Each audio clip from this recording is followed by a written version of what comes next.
Hello students, today's lecture we will discuss about plant breeding and seed technology paper. In this paper the next topic is seed germination test. Okay, मग आतापर्यंत आपण physical purity analysis बघितलं आणि त्यानंतर आता बघत आहोत seed germination test. Actual seed germination test काय आहे किंवा कसं ते सीड जर्मिनेशन केलं जातं आणि कसं पर्सेंटेज ते ठरवलं जातं.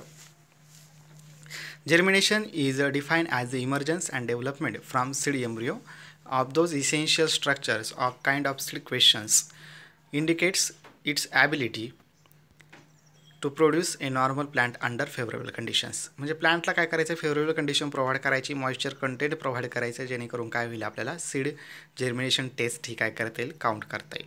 मग काय सीड एम्ब्रिओ जो असेल तो वेल डेव्हलप असला पाहिजे. दोज इसेन्शियल स्ट्रक्चर्स, मग त्याच्याशी रिलेटेड जे कॉटिलॉन्स असतील, रेडिकल प्लिम्युल जे फॉर्मेशन झालेलं असेल ते वेल डेव्हलप झालेलं असेल, वेल डेव्हलप झालेलं पाहिजे. त्याच्यावरती आपल्याला सीड जर्मिनेशन टेस्ट ही काय करता येते, काउंट करता येते. मग सीड क्वेश्चन्स, मग त्याच्यावरती आपल्याला काही काइंड ऑफ क्वेश्चन्स करता येतात किंवा काइंड ऑफ आपल्याला त्याच्यावरती सर्च आउट करता येतं. इंडिकेट इट्स ॲबिलिटी, मग ज्यावेळेस ती पूर्णपणे वेल डेव्हलप होईल त्यानंतर त्याची जर्मिनेशन टेस्ट किंवा जर्मिनेशन ॲबिलिटी आहे हे आपल्याला तिथं इंडिकेशन होईल. Produce a normal plant under favourable conditions. मग सीड जर्मिनेशन टेस्टमध्ये काय करायचं आहे, जी प्लांट किंवा प्लांटलेट्स किंवा जे सीड्स आपण यूज केलेलं आहे जर्मिनेशन टेस्टसाठी, ते काय करतं, नॉर्मल सीड जे आहे किंवा नॉर्मल सीडलिंग काय करतं, ग्रोथ करतं आणि ते जे आहे त्याच्यातून काय होतं, आपल्याला indication of ability of seed germination test हे आपल्याला अवेलेबल होतं. देन प्रिन्सिपल्स, मग त्याच्या काय प्रिन्सिपल्स आहेत सीड जर्मिनेशन टेस्टचे. Germination test shall be conducted with a pure seed fractions. म्हणजे प्युअर सीड्स असतील त्या प्युअर सीड्सचं काय केलं जातं, जर्मिनेशन केलं जातं किंवा जर्मिनेशन करणं. This is a principle of seed germination taste.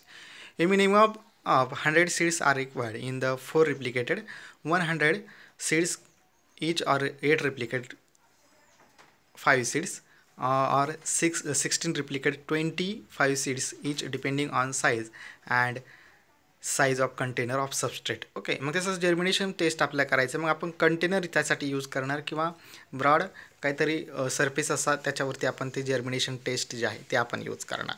Okay, मग त्या किती सीड्स घ्यायच्यात तेवढ्या सीड्सचं आपण काय करणार, रिप्लिकेट करणार. त्याच्या थ्रू आपलं काय येईल, त्याचं जर्मिनेशन पर्सेंटेज करता येतं. The test is conducted under favourable conditions of moisture. मग त्याच्यासाठी अंडर फेवरेबल कंडिशन्स आहेत. मग त्यामध्ये आहे मॉइश्चर आहे, त्यानंतर टेम्परेचर आहे, सुटेबल सबस्ट्रॅटम आहे.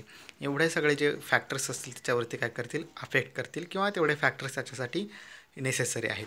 अँड लाईट इफ नेसेसरी, मग लाईट किंवा सनलाईट आपण त्याला म्हणू शकतो, ते सुद्धा काय आहे, नेसेसरी आहे. No pretreatment the seeds is given except for those recommended by ISTA. ISTA is a certification agency किंवा जर्मिनेशन एजन्सी जी आहे सीड टेक्नॉलॉजीमध्ये, त्या एजन्सी थ्रू हे काय झालेलं, रिकमेंडेड झालेलं असेल तेच सीड्स काय करतो आहे आपण त्याला यूज करतो आहे. किंवा त्या जर आपल्याला जर्मिनेशन पर्सेंटेज काढायचं असेल लोकल लेव्हलला किंवा आपल्या व्हरायटी लेव्हलला, तर आपण काय करतो, ते ओनरने जे प्रोड्यूस केलेले सीड्स असतील तेच सीड्स काय करतो आपण डायरेक्टली जर्मिनेशन पर्सेंटेजसाठी यूज करू शकतो ॲज अ सॅम्पल म्हणून. देन मटेरियल रिक्वायर्ड, मग त्याच्यासाठी मटेरियल काय काय आहे जर्मिनेशन टेस्टसाठी. ओके, मग द सबस्ट्रॅटम सर्व as a moisture reservoir and providers. Okay, surface medium for which the seeds can germinate and seedling grow. मग सबस्ट्रॅटम म्हणजे त्याचा सरफेस जो आहे किंवा कोणत्या सरफेसवरती आपण काय करणार आहोत, ते प्रोड्यूस करणार आहोत, तो सरफेस आपल्याला काय केला पाहिजे, फिक्स केला पाहिजे. This is a substratum material requires. The commonly use substrate are sands, germination, paper and soil. मग जर्मिनेशन जे आपल्याला करायचं, मग ते आपण सँडवरती करणार की पेपरवरती करणार की सॉईलमध्ये करणार, या 3 सबस्ट्रॅटमवरती आपण काय करू शकतो, ते फिक्स करू शकतो नेमकं कोणत्या सबस्ट्रॅटमला आपल्याला सीड जर्मिनेशन टेस्ट करायचे आहे. आता त्यामध्ये सांगितलं फर्स्ट सँड, मग साईज ऑफ सँड पार्टिकल. मग सँड जर आपण यूज करत असू तर मग त्या सँड पार्टिकलची साईज ही काय बसली, त्या सीडपेक्षा मिनिमम असली पाहिजे, जेणेकरून ते सीड जर्मिनेट होण्यासाठी तिथं त्याला कंडिशन प्रोव्हाइड करता येईल. Then sand particles should not be too large or too small. मग सँड पार्टिकल काय असले पाहिजे, लय मोठे पण नसले पाहिजे आणि जास्त बारीक पण नसले पाहिजे. Okay, this is a characteristics. The sand particle should pass through 0.18 mm sieve and retain 0.05 mm sieves. Okay, म्हणजे एवढ्या साईजमध्ये काय असलं पाहिजे, ते सॉईल पार्टिकल जे आहे त्यांची साईज तिथं मिनिमम असली पाहिजे. Then sand should not have any toxic material or any pathogen. मग त्या सँडमध्ये टॉक्सिक मटेरियल नसलं पाहिजे, त्यानंतर पॅथोजन त्याच्यामध्ये नसले पाहिजे. This is a pathogen free किंवा डिसीज रेजिस्टन्स ती सॉईल आपल्याला तिथं प्रोव्हाइड झाली पाहिजे. If there is a presence of any pathogen found then it sand should be sterilise in autoclave.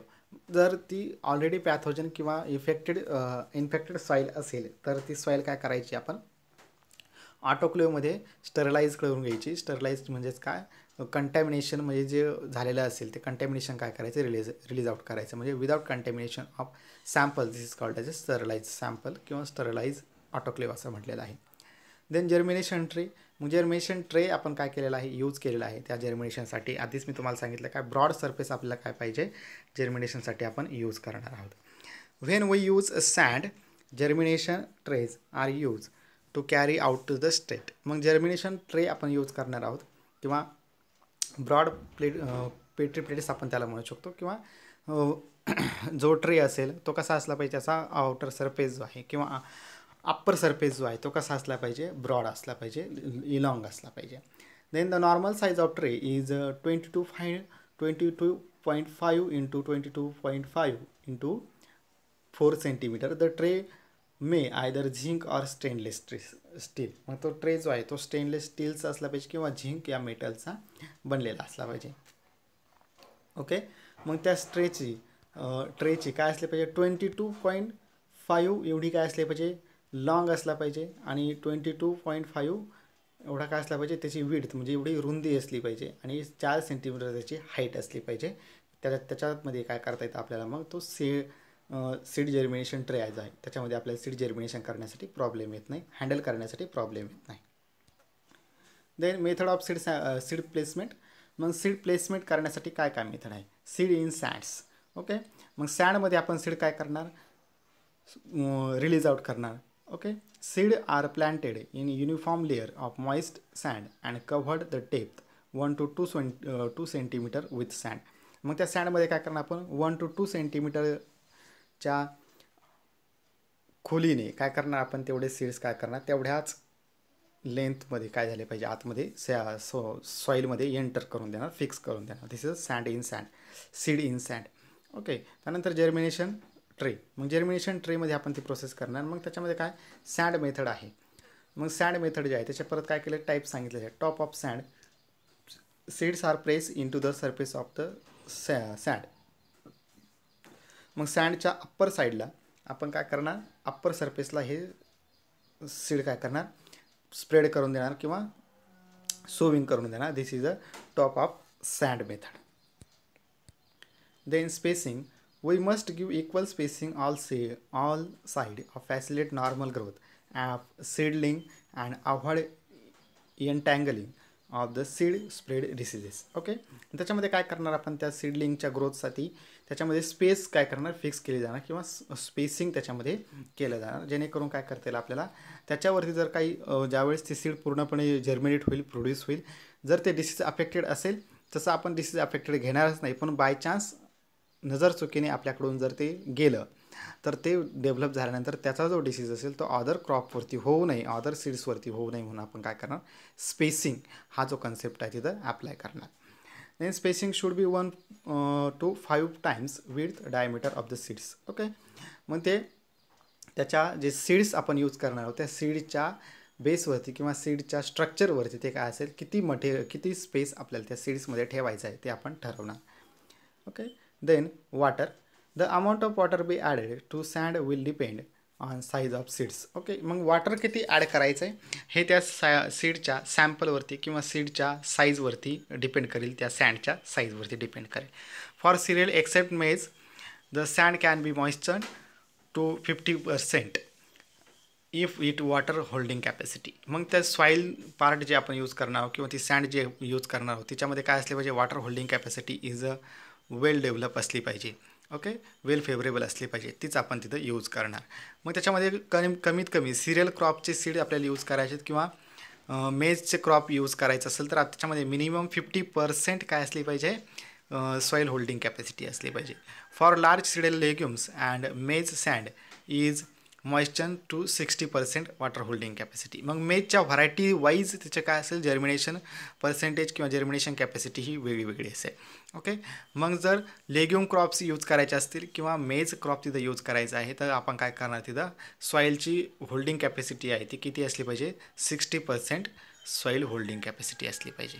Water holding capacity तिथं असेल तरच ते काय होईल, वेल डेव्हलप होईल. देन पेपर मेथडने हे कसं यूज करायचं आहे. Okay. Most widely use paper substrate are filter paper, blotter, towel method. Okay. अशा प्रकारे काय आहे त्याच्या प्रोसेसेस आहे किंवा ते पेपर आहे, जर्मिनेशन पेपर आपण त्याला म्हणतो. मग तो पेपर तिथं यूज करायचा आहे. मग ब्लॉटर पेपर असेल किंवा टॉवेल मेथड आपण त्याला म्हणू शकतो. It should B free from toxic substances and free from फंजा और बॅक्टेरिया. मग तो पेपर जो असेल तो कसा असला पाहिजे, फ्री फ्रॉम टॉक्सिक असेल किंवा सबस्टन्स फ्री फ्रॉम फंजाय किंवा बॅक्टेरिया त्याच्याशी काय असला पाहिजे, तो एकदम फ्री असला पाहिजे, विदाउट कंटॅमिनंट असला पाहिजे. It should be hold sufficient moisture during the period of test. मग ज्यावेळेस आपण जर्मिनेशन टेस्ट करत आहोत त्यावेळेस काय असलं पाहिजे, मॉइश्चर कंटेंट किंवा मॉइश्चर टेस्ट जी आहे ती काय असली पाहिजे, त्याला वेल डेव्हलप किंवा फेवरेबल किंवा सफिशियंट किंवा मिनिममच किंवा स्पेसिफिकच आपण काय करू शकतो, त्याला मॉइश्चर कंटेंट प्रोव्हाइड करू शकतो. The texture should be such that roots germinating seedlings with grow on and not in to paper. Okay. मग त्याच्यामध्ये काय सीडलिंग ग्रोथ ही वेल डेव्हलप होईल आणि त्यामध्ये रूट फॉर्मेशन झाल्यानंतरच आपण काय करू शकतो, जर्मिनेशन पर्सेंटेज काउंट करू शकतो. ओके. मग पेपर मेथड आहे, तर मग पेपर मेथडमध्ये काय केलं आहे, परत पुढच्या मेथड सांगितलेले आहे. त्याच्यामध्ये आहे next top of paper TP. Seeds are place on more layers moist filter paper, blotter paper in petri plates. मग काय करायचे, टॉप ऑफ पेपर म्हणजे पेपरवरती ही प्रोसेस करणार आहोत. मग पेट्री प्लेटमध्ये आपण काय करणार, पेपर स्टॉप करणार, पेपर पुट आउट करणार, होल्ड आउट करणार आणि त्याच्यावरती सीड्स काय करणार, मग असे स्प्रेड आउट करणार. Okay. This petri plates are covered with lid and place inside germination cabinet. मग ते लीड पेपर असेल किंवा ॲल्युमिनियम फायबर पेपर असेल, त्या पेपरने काय करणार आपण ती पूर्णपणे जी पेट्री प्लेट्स असेल ती कव्हर आउट करणार, आउट कव्हर करणार. त्यानंतर इनर साईडला काय असेल तो जर्मिनेशन पेपर आपण यूज करणार आणि त्या जर्मिनेशन पेपरवरती ही सीड स्प्रेड आउट करणार. This is suitable for those seeds which require lights. त्याला लाईटसुद्धा काय करणार आपण प्रोव्हाइड करणार त्या जर्मिनेशन कंडिशनसाठी. Then petri plate method between paper. मग पेट्री प्लेट मेथड आहे ती काय करायची, आपल्याला पेपरमध्येही प्रोसेस करायची आहे. Then the seeds are germinated between into 2 layers of paper. मग 2 लेयर्सच्या मध्ये काय करणार आपण, सीड जर्मिनेट करण्यासाठी ठेवून देणार. The seeds are place between 2 layers of the paper and roll towel. Okay. मग ज्या प्रकारे आपण टॉवेल रोल करतो त्या प्रकारे काय करणार, हा जर्मिनेशन पेपर जो आहे तो आपण काय करणार, रोल करणार आणि त्याच्यामध्ये हे सीड्स ठेवलेले असतील. Okay. The roll towels are place in the germinator in an upright position. मग ते अपराईट पोझिशनला ठेवणार जेणेकरून काय होईल, ते सीडचं तिथं जर्मिनेशन होईल. Okay. Then germination paper, seed germinated on paper, roll towel method. This is a methods किंवा simple method of seed germination. Okay. अशा प्रकारे काय आहे 3 मेथड्स आहेत ज्या आपण बघितलेल्या आहेत. पेपरमध्ये कसं केलं जातं, टॉवेल मेथडमध्ये काय आहे, ओके, ॲक्च्युअल सीड जर्मिनेशन काय आहे हे आपण बघितलेलं आहे. ओके. सीड जर्मिनेशन टेस्टिंग किंवा germination test, this topic is a finish. Okay. Thank you.